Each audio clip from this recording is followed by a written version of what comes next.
Fox News alert, country music star Toby Keith has died at the age of 62. A post on social media from early this morning says, quote, Toby Keith passed away peacefully last night, surrounded by his family. He fought his fight with grace and courage. Please respect the privacy of his family at this time. Back in June 2022, Keith revealing he'd been battling stomach cancer for the last 6 months and was receiving chemo, radiation, and surgery. Tomi Lahren's an Outkick host. She joins us now. Tomi, your reflections on the life and legacy of Toby Keith.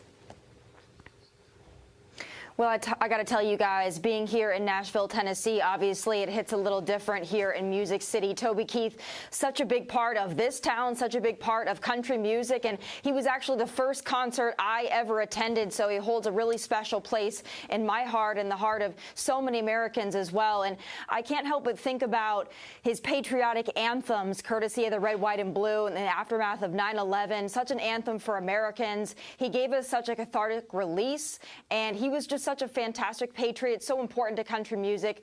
You know, we're so happy that he is in peace now, but he's such a wonderful talent to have lost, and our hearts and our prayers go to his family and obviously to the country music industry. There will never be another Toby Keith. There will never be another Toby Keith, Tomi. You're so right about that. And I was reading that he was in his 30s when he signed his first record deal, which is a little late in the game, but he was trying so hard to get his big break. And before he did that, he worked as a rodeo hand. He worked in the Oklahoma oil fields. He also played semi-professional football to support his family, which I thought was a pretty interesting detail.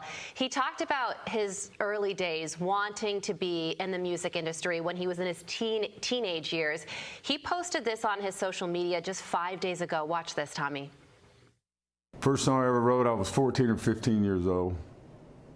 It was called If You're Handing Out a Heartache, and it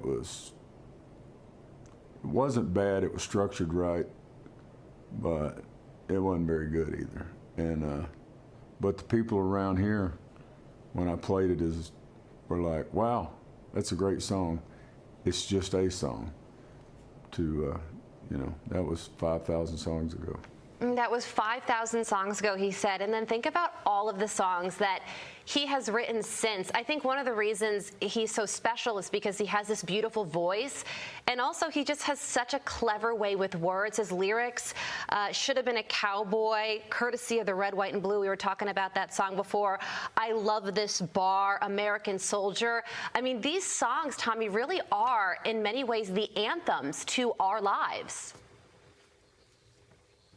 You're exactly right, and he is so authentic, so genuine when you listen to Toby Keith's music, and I still get chills to this very day when you hear, you know, the first lines of courtesy of the Red, White, and Blue. Like I said before, I think that that's a song, whether you like country music or not, that's a song that resonates with you if you're a proud American.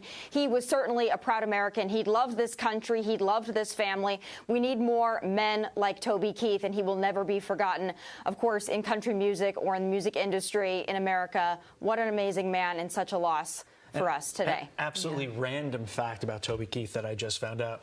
Went to Villanova University. Oh, you wouldn't have thought that. Shocking, because 99% of the population of Villanova comes from the tri-state area, New York, New Jersey, and Connecticut. It's shocking that a country boy like Toby Keith went there to study, like you mentioned, petroleum. He was going to work in the oil industry. So there you go. And I just think that that song, courtesy of the Red, White, and Blue, I mean, how many service members who served our country after 9/11 were able to get through that experience listening to those lyrics on repeat. A life well lived, a life